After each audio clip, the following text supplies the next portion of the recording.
Hello दोस्तों, स्वागत है आपका अपने channel education RP study point पे। आज हम लोग देखने वाले हैं क्लास 12th के फिजिक्स का चैप्टर सेमीकंडक्टर अर्धचालक। इसमें क्या देखेंगे कि सेमीकंडक्टर में क्या अर्धचालक कहते किसे हैं, अर्धचालक की परिभाषा ऊर्जा बैंड के आधार पे, ऊर्जा बैंड किसे कहते हैं, अर्धचालक कितने प्रकार के होते हैं, पी टाइप एन टाइप, सारे क्वेश्चन इसी में कवर करेंगे। सबसे बड़ी बात इसमें सबसे ज़्यादा देखेंगे कि बोर्ड की दृष्टि से कि कौन से क्वेश्चन मोस्ट इंपॉर्टेंट हैं जो तुम्हारे परीक्षा में पूछे जाएंगे। और दूसरी बात कि बहुत दिनों से क्लासेस नहीं चल पा रही थी, थोड़ी प्रॉब्लम हो गई थी, उसकी वजह से क्लासेस नहीं हो पा रही थी।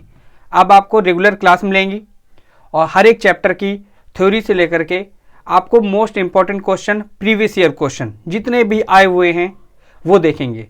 और आपके अगर आप ये वीडियो के अंत तक बने रहेंगे तो बोर्ड के 8 नंबर आपके कहीं नहीं जाने वाले हैं, जिससे इस चैप्टर से पूछे जाएंगे।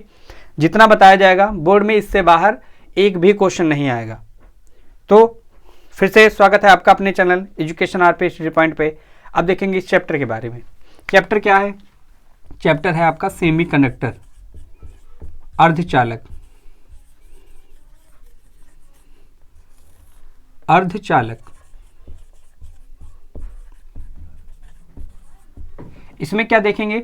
इसमें सबसे पहले तो ये देखेंगे कि ऊर्जा बैंड किसे कहते हैं, टॉपिक कितने कवर करने हैं ये पहले देखते हैं। ऊर्जा बैंड, जिसको एनर्जी बैंड कहते हैं। दूसरी चीज देखेंगे कि अर्धचालक किसे कहते हैं, ये कितने प्रकार के होते हैं, अर्धचालक के प्रकार। और सबसे मोस्ट इंपॉर्टेंट कि PYQ, प्रीवियस ईयर क्वेश्चन जो मोस्ट एक्सपेक्टेड हैं, आपके 8 नंबर इनके कहीं नहीं जाने वाले हैं। तो सबसे पहले अब हेडिंग लगाइए ऊर्जा बैंड। ऊर्जा बैंड से पहले हम लोग देखेंगे कि आपने केमिस्ट्री में बोर मॉडल तो पढ़ा ही होगा। बोर मॉडल में क्या बताया गया था कि अगर कोई परमाणु होता है तो उसके नाभिक के चारों ओर कक्षाएं होती हैं जिनमें इलेक्ट्रॉन चक्कर लगाते हैं। दूसरी चीज, हर एक इलेक्ट्रॉन की एनर्जी अलग होती है। अलग का मतलब क्या? अगर मान लीजिए कोई सोडियम का परमाणु है तो इसके पहले कक्षा में 2, फिर 8, फिर 1। तो इसमें जितने भी कक्षाएं होती हैं हर एक कक्षा के इलेक्ट्रॉनों की एनर्जी अलग अलग होती है। अगर हम बात करें किसी पर्टिकुलर एन आइसोलेटेड एटम की, आइसोलेटेड एटम क्या? जैसे कि मान लो किसी भी परमाणु का या किसी भी पदार्थ का एक सिंगल एटम। सिंगल एटम वैसे मिलना तो ऐसे नामुमकिन नहीं है कि ऐसे हमको जितने भी मिलेंगे एक अणु मिलेंगे जो पास पास सारे मिलेंगे। एक क्रिस्टल मिलेगा, ठोस मिलेगा, उसका एक अणु नहीं मिलेगा। लेकिन इसका मतलब ये भी नहीं कि मिलेगा ही नहीं, लैब में आप निकाल सकते हैं।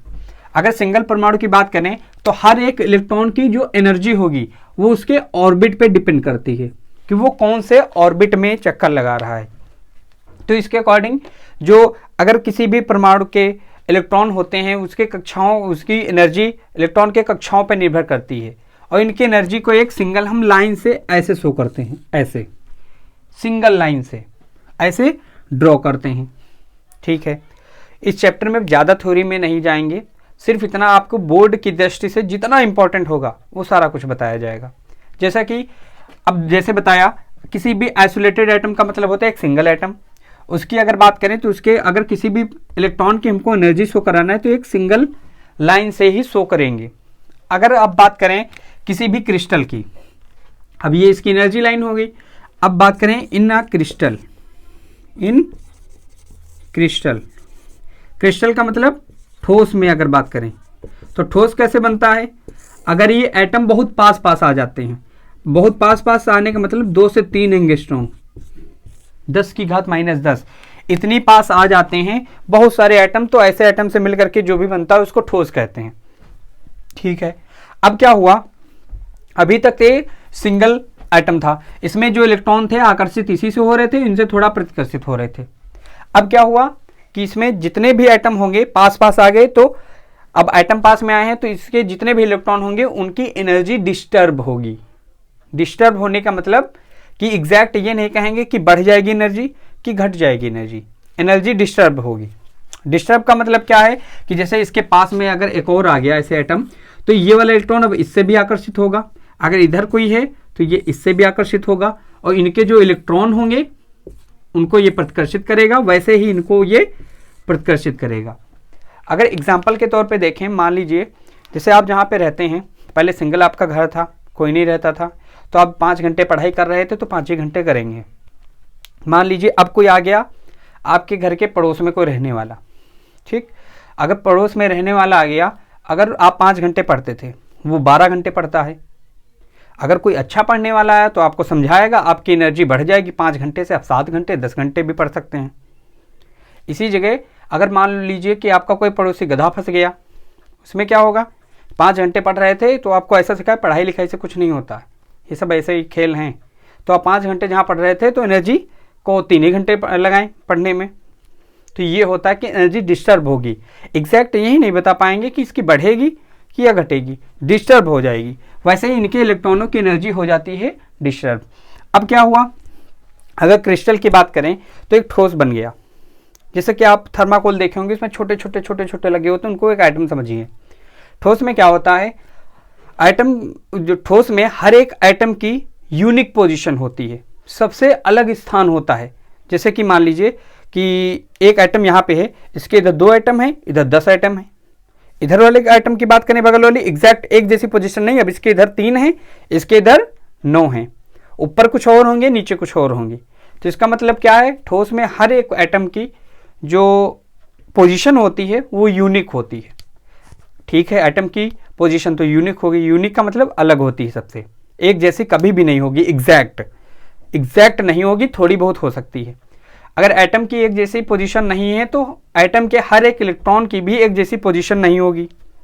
ठीक है, अब क्या हुआ, जैसे ही एटम के बगल में एटम आ गए तो इससे क्या हो जाएगा, एनर्जी डिस्टर्ब हो जाएगी, इलेक्ट्रॉन की एनर्जी अगर डिस्टर्ब हो जाएगी। अब एक इलेक्ट्रॉन नहीं है, अगर 1 मीटर लंबाई का, 1 मीटर चौड़ाई का, 1 मीटर ऊंचाई का क्यूब लें कंडक्टर का, तो उसमें 10 की पावर 29 होते हैं फ्री इलेक्ट्रॉन, 10 की पावर 29 फ्री इलेक्ट्रॉन।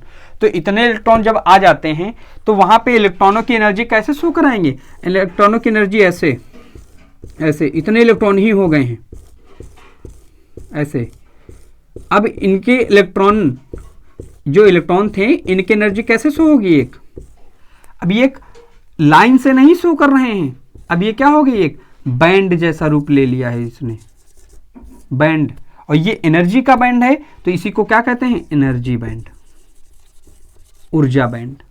तो ऊर्जा बैंड किसे कहते हैं, ये तो कोई एक विलगित एटम की बात करें, विलगित एटम का मतलब आइसोलेटेड एटम, इसकी बात करें उसमें जो इलेक्ट्रॉन होते हैं उसकी एनर्जी एक सिंगल लाइन से दर्शाई जाती है। अगर ठोसों की बात करें उसमें बहुत परमाणु होते हैं जिसमें बहुत इलेक्ट्रॉन होंगे, बहुत से इलेक्ट्रॉनों की एनर्जी अगर हमको शो कराना है तो उसको एक लाइन से दर्शाएंगे हर एक इलेक्ट्रॉन की, वो लाइन से किसका रूप ले लेती हैं, बैंड का रूप ले लेती हैं, जिसको एनर्जी बैंड कहते हैं। तो आप इसको सुनेंगे, फिर इसके बाद कॉपी पे नोट करेंगे कि ऊर्जा बैंड कहते किसे हैं, कि इलेक्ट्रॉनों की एनर्जी अगर शो कराना है ठोस में तो उसके एनर्जी का जो होता है एक रूप बैंड के रूप का हो जाता है, जिसे ऊर्जा बैंड कहते हैं। ठीक है, ऊर्जा बैंड के अब आगे देखेंगे कि इसमें 2 बैंड होते हैं, इसमें हर एक एटम में 2 बैंड होते हैं। एटम क्या, एक किसी भी, अगर कंडक्टर की बात करें, किसी भी पदार्थ की बात करें, उसमें 2 बैंड होते हैं। कौन कौन से बैंड होते हैं, तो देखिए,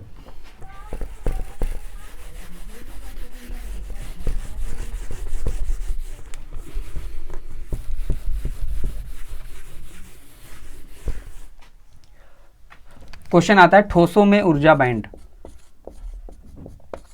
ठोसों में ऊर्जा बैंड, ऊर्जा बैंड क्या होते हैं, तो इसमें 2 बैंड पाए जाते हैं। एक तो होता है आपका चालन बैंड, चालन बैंड, चालन बैंड को कहते हैं कंडक्शन बैंड, कंडक्शन बैंड। और एक दूसरा होता है आपका वैलेंस बैंड, इसको कहते हैं संयोजी बैंड, संयोजी बैंड। अब होता क्या है कि किसी भी चालक में जैसे कि हमारे सोडियम के बाह्यतम कक्षा के जो इलेक्ट्रॉन थे 2, 8 और एक 10, 11। ठीक, तो जो बाह्यतम कक्षा के इलेक्ट्रॉन होते हैं, अगर इनको थोड़ी सी भी एनर्जी मिल जाए तब ये कक्षा छोड़ के चला जाएगा, मुक्त हो जाएगा। लेकिन अगर मान लीजिए इसको एनर्जी नहीं मिलेगी तो सारे इलेक्ट्रॉन कहाँ पे होते हैं? संयोजी बैंड में। तो संयोजी बैंड किसे कहते हैं? कि अगर मान लीजिए कि जैसे कि देखा होगा कार्बन परिवार के तत्व, कार्बन की संयोजकता 4 होती है, उसको पूरा करने के लिए आवश्यक 4 की आवश्यकता होती है। अगर कार्बन का कोई ठोस है तो कार्बन के बगल वाला एटम जो होगा उसके पास भी 4 होंगे, उससे वो कौन सा बंध बनाएगा? सहसंयोजक बंध। सहसंयोजक बंध का मतलब ऐसे होता है जैसे कार्बन के पास ये 4 हैं, 4 की आवश्यकता है इसको और 4 इलेक्ट्रॉन है इसके पास, तो इसके बगल वाला जो 4 होंगे ऐसे, तो इसके चारों कार्बन एक दूसरे के, जैसे इसके इलेक्ट्रॉन ये है, इसका ये है, इसका ये, इसका ये, इसका ये, इसका ये, इसका। अब ये क्या कहेगा? ये इलेक्ट्रॉन तुम अपने में भी गिन लो, और ये कहेगा तुम अपने में गिन लो, ये कहेगा अपने में गिन लो, लेकिन अपने में गिन लो, लेकिन किसी का दे नहीं देगा अपना। इसको सहसंयोजक बंध कहते हैं कि अगर मान लो कि कोई इलेक्ट्रॉन है, ये कहेगा तुम अपना समझ लो, तुम अपना समझ लो, तो इससे क्या होगा? इसके भी 8 पूरे, इसके भी 8 पूरे, इसके भी 8 पूरे। किसी भी तत्व को स्थायी होने के लिए बाह्यतम कक्षा में 8 इलेक्ट्रॉनों की आवश्यकता होती है। वो कक्षाओं पे डिपेंड करती है, धीरे धीरे बदलती जाती है। अब क्या होगा कि हर एक को स्थायी होने के लिए 8 इलेक्ट्रॉनों की आवश्यकता होती है। तो जब तक ये छोड़ के जाएंगे नहीं तो इनके इलेक्ट्रॉन संयोजी रूप से बंधे होते हैं, सहसंयोजक बंध से बंधे होते हैं, जब तक इनके कोई एनर्जी ना दे इनको। तो सारे इलेक्ट्रॉन कहाँ पाए जाएंगे? संयोजी बैंड में। तो संयोजी बैंड की डिफिनेशन क्या होगी? संयोजी बैंड वह बैंड होता है जिसमें संयोजी इलेक्ट्रॉन पाए जाते हैं, पहली चीज। दूसरी चीज संयोजी बैंड की ये होती है कि संयोजी बैंड जो है वो इलेक्ट्रिकल कंडक्शन में पार्टिसिपेट ही नहीं करता है इसके इलेक्ट्रॉन, या दूसरी भाषा में कहें वैद्युत चालन में संयोजी बैंड के एक भी इलेक्ट्रॉन भाग नहीं लेते हैं, या संयोजी बैंड के कारण किसी भी चालक में धारा नहीं बहती है। धारा बहती है तो चालन बैंड में जो इलेक्ट्रॉन होते हैं। अब संयोजी बैंड किसे कहते हैं? संयोजी बैंड वह बैंड कहलाता है जिसमें संयोजी इलेक्ट्रॉन पाए जाते हैं। ठीक, दूसरी चीज चालन बैंड किसे कहते हैं? संयोजी बैंड के ऊपर वाले बैंड को चालन बैंड कहते हैं। चालन बैंड की दूसरी भी डिफिनेशन लिख सकते हैं। दूसरी कौन सी? कि चालन बैंड वह बैंड कहलाता है जिसमें चालन इलेक्ट्रॉन पाए जाते हैं। ये तो उसी के नाम पे हो गई खैर, वरना संयोजी बैंड के ऊपर जो बैंड होता है उसे चालन बैंड कहते हैं। दोनों बैंड के बीच में जो गैप होता है ये, इसको कहते हैं ईजी या फॉरबिडन एनर्जी गैप, वर्जित ऊर्जा अंतराल। इसको क्या कहेंगे? वर्जित ऊर्जा अंतराल। वर्जित, वर्जित का अर्थ क्या होता है? जैसे यहाँ लिखा होता है कि यहाँ पर फोटो खींचना सख्त मना है या वर्जित है। वर्जित का मतलब अगर यहाँ जैसे ये इलेक्ट्रॉन फ्री होगा, कहाँ जाएगा? यहाँ से फ्री होकर के सीधे चला जाता है कंडक्शन बैंड में। तो यहाँ से मान लीजिए कोई इलेक्ट्रॉन है से, ये फ्री होकर के कहाँ जाएगा? सीधे कंडक्शन बैंड में। बीच में इसका रुकना वर्जित है, तो इसीलिए इसको क्या कहते हैं? वर्जित ऊर्जा अंतराल। इसमें कोई भी ऊर्जा नहीं मिलेगी आपको। इलेक्ट्रॉन जितना फ्री होगा वो सीधे डायरेक्ट कहाँ जाएगा? कंडक्शन बैंड में। तो कंडक्शन बैंड किसे कहते हैं? संयोजी बैंड के ऊपर वाले बैंड को कंडक्शन बैंड कहते हैं। ठीक, यहां तक समझ में आया। अब आगे बढ़ते हैं। आपका इससे जो बोर्ड में क्वेश्चन पूछा जाता है वो पूछा जाएगा ऊर्जा बैंड के आधार पे, एनर्जी बैंड के आधार पे चालक, अचालक, अर्धचालक की डिफिनेशन। अब देखेंगे वही, ये बोर्ड का क्वेश्चन है। क्वेश्चन क्या है बोर्ड का? कि ऊर्जा बैंड क्या है ये हम बता चुके हैं, ऊर्जा बैंड किसे कहते हैं। अब ऊर्जा बैंड के आधार पे चालक, अचालक, अर्धचालक की परिभाषा। तो ऊर्जा बैंड के आधार पे तो पहले लिख लें चालक, चालक को कहते हैं कंडक्टर। दूसरा अर्धचालक,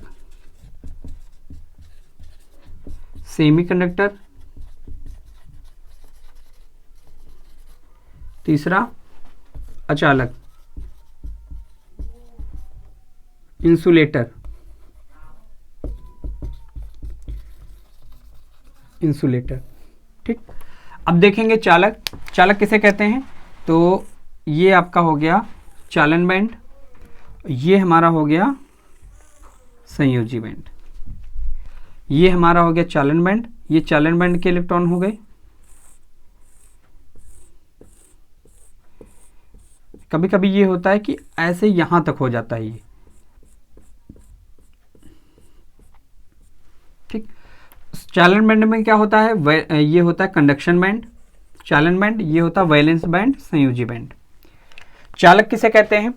चालक वे पदार्थ होते हैं जिनमें चालन बैंड तथा संयोजी बैंड के बीच में वर्जित ऊर्जा अंतराल 1 इलेक्ट्रॉन वोल्ट से छोटा होता है, उसे चालक कहते हैं। या इसमें इतना भी कम होता है को जीरो ही हो। क्यों? यहां पर देखो चालन बैंड कंडक्शन बैंड एक दूसरे पे ओवरलैप कर रहे हैं, ओवरलैप करेंगे तब भी वो क्या कहलाएगा? चालक। जैसे फॉर एग्जांपल के लिए हमारा सिल्वर, चांदी, तांबा, एल्यूमिनियम इत्यादि, ठीक।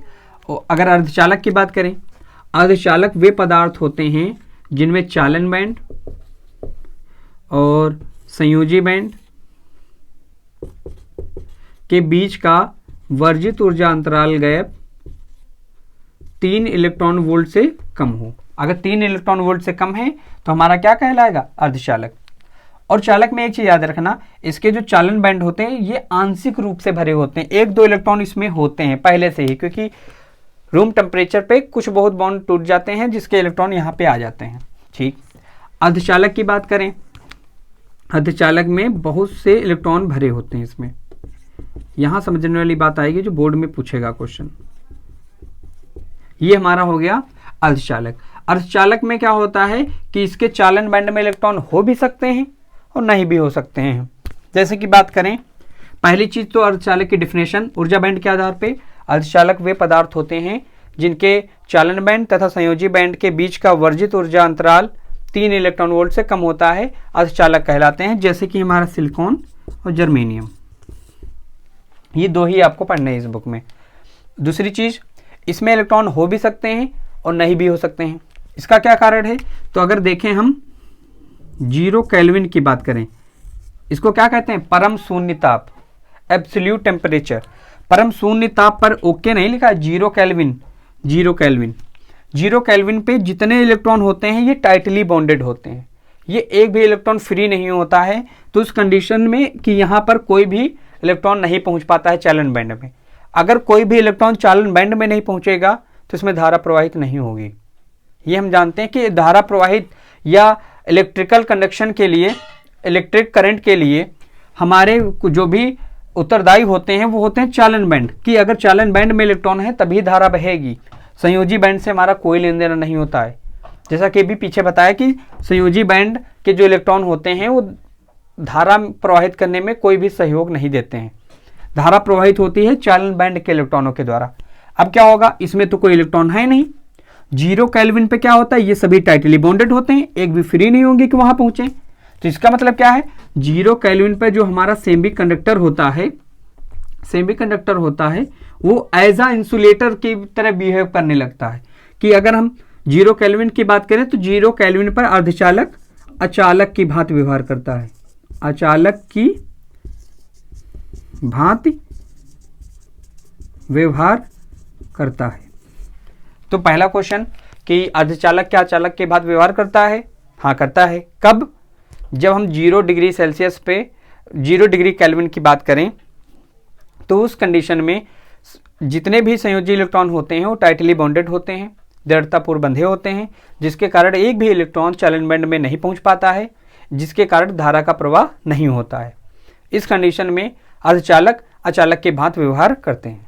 अब बात करें रूम टेम्परेचर की, रूम टेम्परेचर की, तो रूम टेम्परेचर में क्या होता है, 10⁻29 एटम में से कोई एक एटम टूट जाता है तो इलेक्ट्रॉन यहाँ पहुंच जाते हैं, तो हल्के फुल्की धारा बहने लगती है। इसके बारे में तो हमको पूरा पढ़ना ही है, ये अभी थोड़ा सा बाद में बताएंगे, पहले इसकी डिफिनेशन बता दें, फिर यही सब पढ़ना ही है हमको। अब बात करें अचालक। अचालक वे पदार्थ होते हैं जिनमें चालन बैंड, कंडक्शन बैंड और वैलेंस बैंड, इनके बीच में वर्जित ऊर्जा अंतराल Eg 3 इलेक्ट्रॉन वोल्ट से ज़्यादा होता है, उसे क्या कहते हैं, अचालक। जैसे कि हमारा हीरा, डायमंड।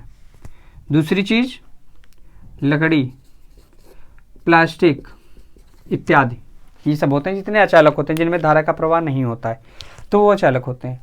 ये आपकी हो गई ऊर्जा बैंड के आधार पे चालक, अचालक, अर्धचालक की परिभाषा। जैसे ऊर्जा बैंड के आधार पे चालक वे पदार्थ होते हैं जिनमें चालन बैंड तथा संयोजी बैंड के बीच का वर्जित ऊर्जा अंतराल 1 इलेक्ट्रॉन वोल्ट से कम हो, चालक कहलाते हैं। अर्धचालक वे पदार्थ होते हैं जिनमें चालन बैंड तथा संयोजी बैंड के बीच का वर्जित ऊर्जा अंतराल 3 इलेक्ट्रॉन वोल्ट से कम होता है। अचालक वे पदार्थ होते हैं जिनमें चालन बैंड तथा संयोजी बैंड के बीच का वर्जित ऊर्जा अंतराल 3 इलेक्ट्रॉन वोल्ट से ज्यादा हो, अचालक कहलाते हैं। ये होगी इनकी डिफिनेशन। अब आगे देखेंगे मेन अर्धचालक कहते किसे हैं और क्या होता है ये।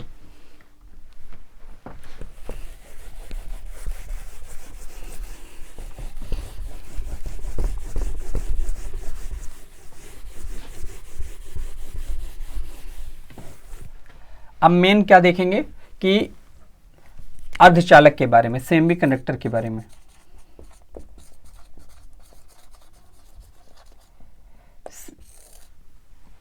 सेमीकंडक्टर की बहुत से रूप में परिभाषा बता सकते हैं, जैसे कि इसकी चालकता के आधार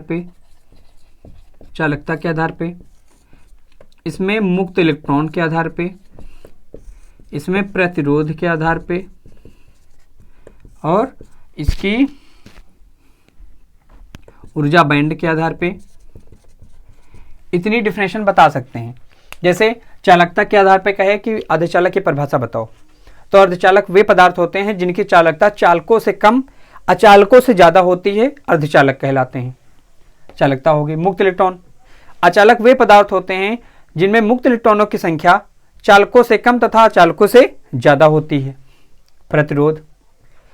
प्रतिरोध के आधार पे, अचालक वे पदार्थ होते हैं जिनका प्रतिरोध चालकों से ज्यादा तथा अचालकों से कम होता है, ये अर्धचालक कहलाते हैं। ऊर्जा बैंड के आधार पे, अभी बताया ऊर्जा बैंड के आधार पे इसकी डिफिनेशन। तो ये हो गया सेमीकंडक्टर। सेमीकंडक्टर में सबसे पहले पढ़ेंगे कि सेमीकंडक्टर दो प्रकार के होते हैं। एक तो आपका होता है निज अर्धचालक, निज अर्धचालक, जिसको कहेंगे प्योर सेमीकंडक्टर,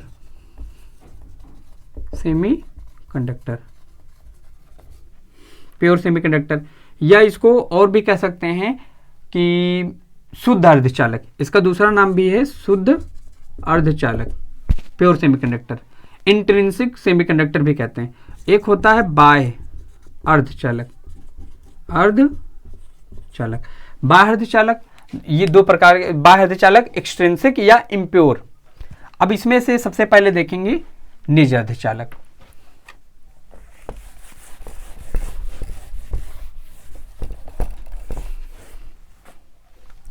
निज अर्धचालक, हेडिंग लगाइए निज अर्धचालक।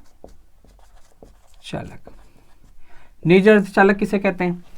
निज अर्धचालक का मतलब होता है प्योर सेमीकंडक्टर। वे अर्धचालक जो हमें प्रकृति से नेचुरल मिलते हैं, जिनमें कोई भी अशुद्धि नहीं मिली होती है, उसे निज अर्धचालक या शुद्ध अर्धचालक कहते हैं। शुद्ध का मतलब कि इसमें कोई भी अशुद्धि ना मिली हो। तो निज अर्धचालक वे पदार्थ होते हैं जिनमें कोई भी अशुद्धि या अपद्रव्य नहीं मिला होता है, निज अर्धचालक कहलाते हैं। गुड। अब देखो निज अर्धचालक की डिफिनेशन वही होगी कि जिनमें कोई भी अशुद्धि ना पाई जाए, जिनमें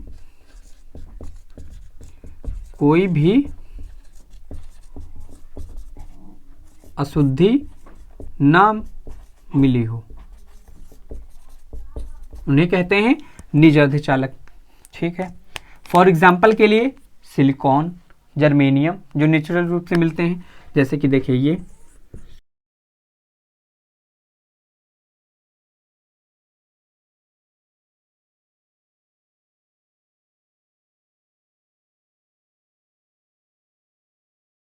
ये हो गया हमारा निज अर्धचालक। यही बताया था कि कार्बन, जैसे कार्बनिक परिवार के तत्व होते हैं सिलिकॉन, जर्मेनियम वगैरह। अब इनके बाह्यतम कक्षा में 4 इलेक्ट्रॉन होते हैं, इनके भी 4, तो बगल वाले चारों एटम से देखो, एक इनके साथ साझा, एक इनके साथ, एक इनके साथ, इनके साथ, इनका भी अष्टक पूरा, इनका सबका भी पूरा। तो ऐसे अर्धचालक को कहते हैं निज अर्धचालक। अभी क्या बताया था, अगर हम बात करें 0 केल्विन की, तो 0 केल्विन पर क्या होता है अचालक, वो अर्धचालक अचालक के भांति व्यवहार करता है, अचालक की भांति व्यवहार करता है, व्यवहार करता है, अचालक के भांति व्यवहार करता है। ठीक है, क्यों? क्योंकि ये जो सहसंयोजक बंध हैं इसके, ये टाइटली बॉन्डेड होते हैं। दूसरी बात, अगर हम बात करें रूम टेम्परेचर की, रूम टेम्परेचर को क्या कहते हैं? सामान्य ताप, सामान्य ताप।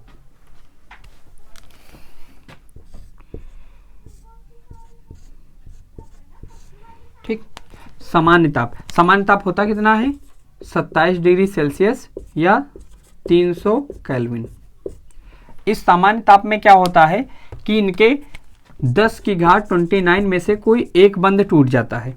मान लो इसका ये वाला बंध टूट गया, तो यहाँ से ये इलेक्ट्रॉन फ्री हो जाता है, यहाँ पे एक वैकेंसी क्रिएट कर देता है, ये इलेक्ट्रॉन पूरे भर में चक्कर लगाने लगता है। तो इस इलेक्ट्रॉन का नाम होता है थर्मली जनरेटेड फ्री इलेक्ट्रॉन। उष्मीय ऊर्जा द्वारा, उष्मीय ऊर्जा द्वारा उत्पन्न मुक्त इलेक्ट्रॉन, ये इसका नाम होता है थर्मली जनरेटेड फ्री इलेक्ट्रॉन। अब ये अगर यहाँ पे छोड़ के चला जाएगा, पहले ये हमारा पूरा जितना ठोस था वो उदासीन था।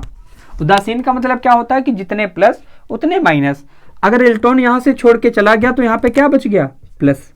दूसरी चीज, ये जो बची है चीज, इसको बोलते हैं होल या कोटर। तो कोटर किसे कहते हैं?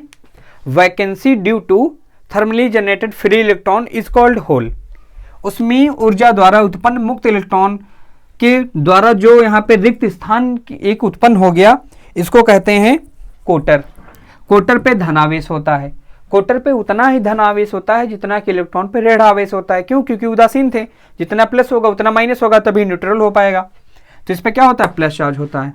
अब क्या हुआ? रूम टेम्परेचर पे 10 की घात 29 में से कोई एक इलेक्ट्रॉन, एक बंध टूटता है। तो एक बंध टूटेगा तो देखो रूम टेम्परेचर पे इनकी जो कंडक्टिविटी, चालकता होती है, बहुत कम होती है। क्वेश्चन आता है कि निज अर्धचालक का उपयोग हम दैनिक जीवन में क्यों नहीं करते हैं? डेली लाइफ में हम इसका उपयोग क्यों नहीं करते हैं? इसका उपयोग इसलिए नहीं करते हैं क्योंकि रूम टेम्परेचर पे इसके जो 10 की घात 29 में से कोई एक बंध टूटता है, इसलिए इसमें फ्री इलेक्ट्रॉनों की संख्या कम होती है। फ्री इलेक्ट्रॉन कम होंगे तो इसमें विद्युत का चालन बहुत कम होगा। तो आप कहेंगे नहीं, ऐसा करो, इसको एनर्जी दे दो, हीट देंगे, एनर्जी देंगे तो इसके और बंध टूटेंगे। तो इसका मतलब ये थोड़ी ना कोई सेमीकंडक्टर उसके नीचे तीली जला के लगाएंगे, मोमबत्ती लगाएंगे। या मान लो सेमीकंडक्टर निज अर्धचालक की कोई ऐसी डिवाइस है, मान लो टीवी बनी रखी, अब इसको हीटर पे रख के थोड़ी ना देखेंगे, जलाना थोड़ी ना है उसको। तो इसके लिए क्या होगा कि हम इसका उपयोग डेली लाइफ में नहीं करते हैं। तो फिर किसका उपयोग करते हैं? बात तो आएगी अगर इसका उपयोग नहीं करते हैं। दूसरी चीज, अर्धचालकों की हमको जरूरत क्यों पड़ी? बढ़िया चालक थे, करंट इधर से लगा उधर तुरंत प्रवाहित, कोई टेंशन ही नहीं थी। लेकिन नहीं, ऐसा नहीं, अर्धचालक का उपयोग बहुत है। अर्धचालक में सबसे बड़ी चीज क्या कर सकते हैं हम? अर्धचालक में हम कंट्रोल कर सकते हैं कि कितनी धारा हमको फ्लो करवानी है। पहली चीज ये इंपॉर्टेंट हुआ इसका आने का।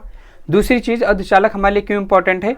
सबसे बड़ी चीज इसमें ये रहती है कि इसमें धारा की, जो करंट की डायरेक्शन भी हम अपने हाथ से कंट्रोल कर सकते हैं कि अगर हमको लेफ्ट से राइट करनी चाहिए तो लेफ्ट से राइट ही जाएगी, राइट से लेफ्ट नहीं आएगी। ये बहुत बड़ी चीज़ होती है इसमें, इसीलिए चालक की जगह इसका उपयोग किया जाता है। दूसरी चीज़, अब इनका तो उपयोग होगा नहीं, निज अर्धचालक जिनमें कोई भी अशुद्धि ना मिली हो। अब क्या लाएंगे हम? अशुद्ध अर्धचालक, बाह्य अर्धचालक जिसको कहते हैं, उसमें क्या करेंगे हम? कुछ बहुत अशुद्धियाँ मिला देंगे। ठीक, अब हेडिंग डालिए अशुद्ध अर्धचालक या बाह्य अर्धचालक। ठीक है, ये तो समझ गए। फ्री इलेक्ट्रॉन है, थर्मली जनरेटेड, इसको कोटर बोलते हैं, कोटर पे प्लस चार्ज होता है। अब लिखेंगे बाह्य अर्धचालक। बाह्य अर्धचालक जिनमें कोई भी अशुद्धि ना मिली हो, जिनमें अशुद्धि मिली हो।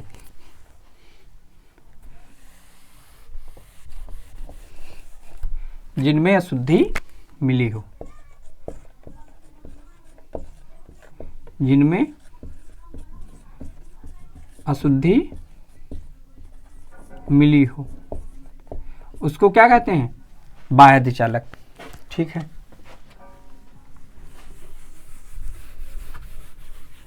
अब अशुद्धि के आधार पे, इम्प्योरिटी के आधार पे बाह्य अर्धचालक दो प्रकार के होते हैं। एक तो हमारा होता है पी टाइप, एक होता है एन टाइप।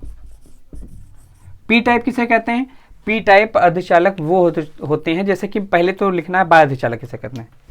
बाह्य अर्धचालक वे अर्धचालक होते हैं जिनमें कोई हम अशुद्धि मिलाते हैं। यदि निज अर्धचालक में कोई भी अशुद्धि मिला दें, इस प्रकार प्राप्त अर्धचालक को बाह्य अर्धचालक कहते हैं। ठीक है। अशुद्धि के आधार पे पी टाइप एन टाइप दो प्रकार के होते हैं। पी टाइप कब होते हैं? यदि इसमें हम 3 वैलेंसी वाली 3 संयोजकता वाली कोई अशुद्धि मिलाएं, 3 संयोजकता वाली कोई भी अशुद्धि मिलाएं। एन टाइप का बनते हैं जब इसमें 5 संयोजकता वाली कोई अशुद्धि मिलाएं, 5 संयोजकता वाली कोई भी मिलाएं। ठीक, जैसे कि अब देखा जाएगा पी टाइप। पहले देखते हैं पी टाइप किसे कहते हैं।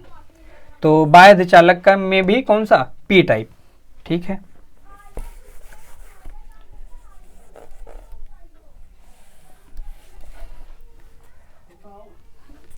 पी टाइप, पी टाइप में क्या होता है कि 3 संयोजकता वाली शुद्धि मिलाते हैं, जैसे कि हमारा बोरान और एल्युमिनियम, ऐसे सब। और 5 संयोजकता में जैसे फास्फोरस, ये सब मिलाएंगे। और ऐसे नहीं कि अशुद्धि कोई भी मिला देंगे 5 संयोजकता वाली, ऐसी अशुद्धि मिलाएंगे जिसके इसके एटम उसके एटम एक जैसे हों। जैसे बोरान मिला दिया जाए, पी टाइप बनाना है हमको, तो यहाँ पे अगर बोरान हो जाएगा तो देखो बी, तो इसके बाह्यतम कक्षा में 3 इलेक्ट्रॉन होते हैं, 3 संयोजकता, तो एक जगह फिर खाली रह जाएगी, तो इसी को हम लोग बोलते हैं कोटर। ठीक, अब कोटर हो गया। अब क्या हुआ, वो तो फ्री इलेक्ट्रॉन था, वो बाहर टहल घूम सकता था। ये क्या हो गया हमारा कोटर। कोटर को कैसे देखेंगे? अब इसमें प्लस चार्ज होता है। अब एक चीज बताओ, अगर इसमें हम क्या लगा दें, एक हम लगा दें इधर इस डायरेक्शन में वैद्युत क्षेत्र, अगर यहाँ पे वैद्युत क्षेत्र लगा दिया जाएगा तो इसमें जो ये फ्री इलेक्ट्रॉन था, अब वैद्युत क्षेत्र का तो वही होता है कि माइनस चार्ज पे अपने विपरीत दिशा में फोर्स लगाएगा, इसके अपोजिट डायरेक्शन में इसको लेकर के जाएगा। ये कौन से बच्चे हैं जो घर से निकल करके खेलने जा सकते हैं? ये कौन से हैं जो घर से नहीं निकल सकते हैं? तो अब क्या हुआ, ये तो बाहर टहल रहे हैं, अब ये छत से देख रहे हैं इनको खेलते हुए, अब इनका भी मन हो रहा है खेलने के लिए, लेकिन ये जा नहीं सकते। अब क्या हुआ, तो घर में पूछेंगे क्या हम घर में खेल सकते हैं? तो ये सब देख रहे हैं।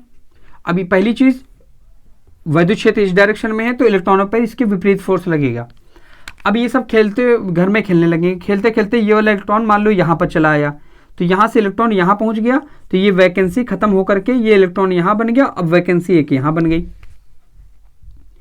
तो यहाँ पे ये बताइए कि इलेक्ट्रॉन होल चल के गया है कि इलेक्ट्रॉन आए हैं यहाँ पे? तो यहाँ पे क्या होता, होल चल के नहीं गए, इलेक्ट्रॉन आया है यहाँ पे, तो वहाँ पे एक वैकेंसी क्रिएट हो गई। तो यहाँ से एक चीज समझने वाली ये है कि इलेक्ट्रॉन गति करते हैं, होल नहीं गति करते हैं। होल क्या होता है कि ये ऐसा लगता है कि गति कर रहे हैं लेकिन गति नहीं करते हैं। तो ऐसे अशुद्धि अगर मिला दें तो इसमें मेजोरिटी किसकी रहेगी, और मिलाते कैसे हैं? तो 10⁹ परमाणुओं में से 10⁹ परमाणुओं में से कोई एक परमाणु अशुद्धि का मिलाते हैं। 10⁹ परमाणुओं में यदि हम एक परमाणु, सिर्फ एक परमाणु अशुद्धि का मिला दें तो इसकी चालकता 16 गुना बढ़ जाती है, 16 गुना बढ़ जाती है। तो यही कारण होता है कि निज अर्धचालक का प्रयोग नहीं करते हैं, बाह्य अर्धचालक का करते हैं। क्यों? क्योंकि इसमें थोड़ी सी अगर अशुद्धि मिला दें तो 16 गुना बढ़ जाता है। अशुद्धि को कहते हैं अपमिश्रक, अपमिश्रक कहते हैं। ठीक, और जिस प्रक्रिया के थ्रू मिलाते हैं उसको अपमिश्रण कहते हैं, और इससे जो अर्धचालक प्राप्त होता है इसे अपमिश्रित अर्धचालक कहते हैं। जैसे कि बाह्य अर्धचालक को हम अपमिश्रित अर्धचालक भी कह सकते हैं, अपमिश्रित अर्धचालक, अपमिश्रित अर्धचालक। अब देखते हैं कि 10⁹ परमाणुओं में से कोई एक परमाणु यदि हम अशुद्धि का मिला दें तो उसकी चालकता 16 गुना बढ़ जाएगी। ठीक है, इसमें क्या होगा, पी टाइप में होता क्या है कि ऐसे अगर अशुद्धि काफ़ी जगह मिलाई जाएगी तो इसमें होल्स की संख्या अधिक होती है। तो इसमें अगर बहुसंख्यक पूछा जाए, बहुसंख्यक, बहुसंख्यक का मतलब वो होता है जो बहुसंख्या में उपस्थित हो, तो बहुसंख्यक इसमें कोटर होते हैं। जो अगर अल्पसंख्यक पूछा जाए तो अल्पसंख्यक मुक्त इलेक्ट्रॉन होते हैं। अल्पसंख्यक का मतलब जो बहुत कम मात्रा में पाए जाए, मेजोरिटी माइनॉरिटी। दूसरी चीज इसमें पूछा जाता है पी टाइप में आवेश वाहक कौन होते हैं। तो पी टाइप में जो आवेश वाहक होते हैं, चार्ज कैरियर होते हैं, आवेश वाहक होते हैं, वो हमारे कोटर होते हैं। आवेश वाहक का मतलब ये होता है चार्ज कैरियर के जो ज़्यादा मात्रा में आवेश को लाए ले जाएं। तो इसमें मेजोरिटी किसकी है, होल्स की, कोटर की। तो इसमें आवेश वाहक कौन हो जाएगा, कोटर। तो पी टाइप अर्धचालक किसे कहते हैं, यदि निज अर्धचालक में 3 संयोजकता वाली अशुद्धि मिलाने पर प्राप्त अर्धचालक को पी टाइप अर्धचालक कहते हैं, पी टाइप। ठीक है, तो ये अशुद्धि मिल गई, ये पी टाइप अर्धचालक हो गया। इसमें जो वैद्युत का चालन होता है, आवेश वाहक होता है, कोटरों की वजह से होता है। इसका पी टाइप नाम क्यों पड़ा, क्योंकि इसमें देखो पी का मतलब पॉजिटिव, पॉजिटिव चार्ज की अधिकता है, तो इसलिए इसको पी टाइप कहा गया। ऐसे ही देखेंगे अब एन टाइप कि एन टाइप किसे कहते हैं।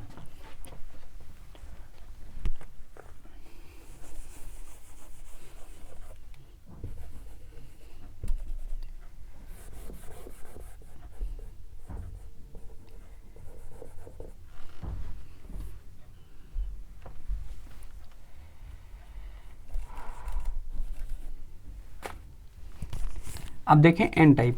एन टाइप में फास्फोरस मिलाते हैं। फास्फोरस के बाह्यतम कक्षा में इलेक्ट्रॉन होते हैं 5, तो इसके 4 के साथ तो बंद बना लेता है, ये 1 इलेक्ट्रॉन फ्री रह जाता है बंद से, इसको थोड़ी सी एनर्जी मिलती है, ये फ्री हो जाता है। जैसे ही फ्री हो जाता है तो ऐसे बहुत सारे अशुद्धियों के अगर मिलाते हैं 10 की घात 9 परमाणुओं में, अगर एक परमाणु मिलाएं तो 16 गुना बढ़ता है। तो इसमें हम अगर अशुद्धि मिला दें तो ऐसे इलेक्ट्रॉन अधिक संख्या में प्राप्त होंगे। दूसरी चीज, थोड़ी बहुत अगर हीट भी मिलेगी तो अगर इलेक्ट्रॉन छोड़ के जाएंगे तो एक होल अगर क्रिएट होगा तो 1 इलेक्ट्रॉन क्रिएट होगा। तो इसका मतलब इसमें ओवरऑल देखा जाए तो इलेक्ट्रॉनों की संख्या अधिक होगी। इलेक्ट्रॉनों का मतलब उस पर माइनस चार्ज अधिक होता है। अगर माइनस चार्ज अधिक होगा तो इसको माइनस चार्ज का मतलब नेगेटिव चार्ज, इसीलिए इसका नाम पड़ गया एन टाइप। अब देखो इसमें क्या होता है कि इसमें बहुसंख्यक कौन होते हैं, तो इसमें बहुसंख्यक होते हैं हमारे मुक्त इलेक्ट्रॉन, फ्री इलेक्ट्रॉन। अल्पसंख्यक होल होते हैं, कोटर। चार्ज कैरियर कौन होते हैं, फ्री इलेक्ट्रॉन, वही चीज जो अधिक मात्रा में पाई जाए। तो फिर वही यहीं पे क्वेश्चन आएगा कि एन टाइप अर्धचालक किसे कहते हैं। यदि निज अर्धचालक में 5 संयोजकता वाली अशुद्धि मिलाने पर प्राप्त अर्धचालक को एन टाइप अर्धचालक कहते हैं। कि बाह्य अर्धचालक में यदि 5 संयोजकता वाली अशुद्धि मिला दें, इस प्रकार प्राप्त अर्धचालक को एन टाइप अर्धचालक कहते हैं। एन टाइप में बहुसंख्यक फ्री इलेक्ट्रॉन होते हैं, अल्पसंख्यक होल होते हैं, चार्ज कैरियर आवेशवाहक मुक्त इलेक्ट्रॉन होते हैं। अब इसमें सबसे बड़ा बोर्ड में पूछा जाने वाला क्वेश्चन ये है कि पी टाइप तथा एन टाइप में कौन ज़्यादा अच्छे होते हैं, तो एन टाइप। ऐसा क्यों, क्योंकि पी टाइप में क्या होता है कि चार्ज कैरियर होल होते हैं। अभी बताया कि होल खुद नहीं मूव करते हैं, इलेक्ट्रॉन आता है तब होल वहाँ पे जो खिसक के जाता है। फ्री इलेक्ट्रॉन पूरी तरीके से फ्री होते हैं इधर उधर चलने के लिए। इसको एक एग्जांपल से समझाएं, जैसे कि ये था हमारा चालन बैंड, ये हमारा है संयोजी बैंड। अब संयोजी बैंड में ये इलेक्ट्रॉन भरे पड़े हैं,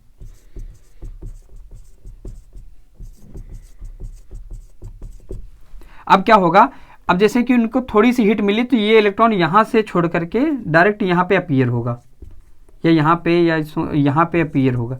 ये वाला यहाँ से उठेगा, यहाँ जगह हो गई, ये यहाँ गया, यहाँ जगह, ये यहाँ से ऊपर चला गया, यहाँ जगह, यहाँ से ऊपर गया, यहाँ जगह।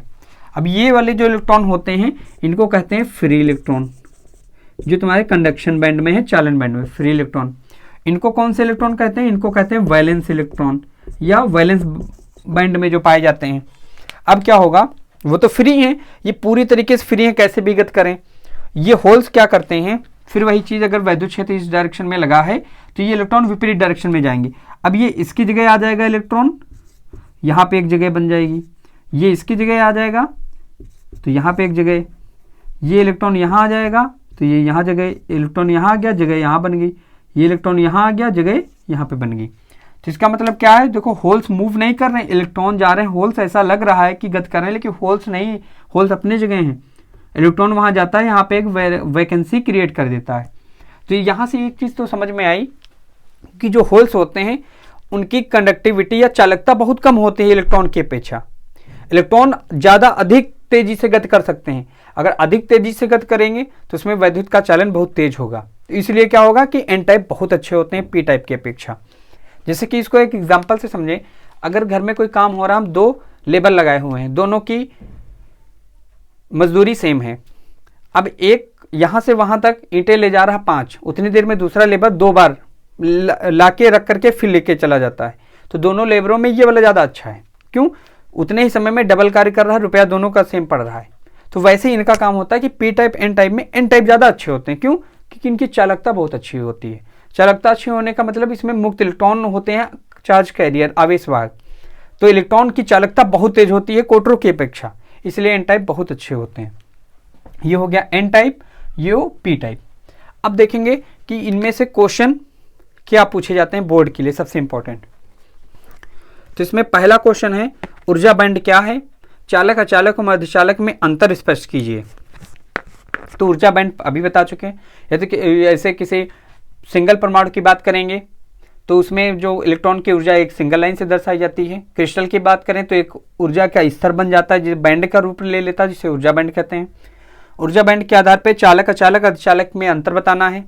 तो ऊर्जा बैंड के आधार पर चालक किसे कहते हैं? चालक वे पदार्थ होते हैं जिनमें चालन बैंड और संयोजी बैंड के बीच का वर्जित ऊर्जा अंतराल 1 इलेक्ट्रॉन वोल्ट से कम होता है, चालक कहलाते हैं।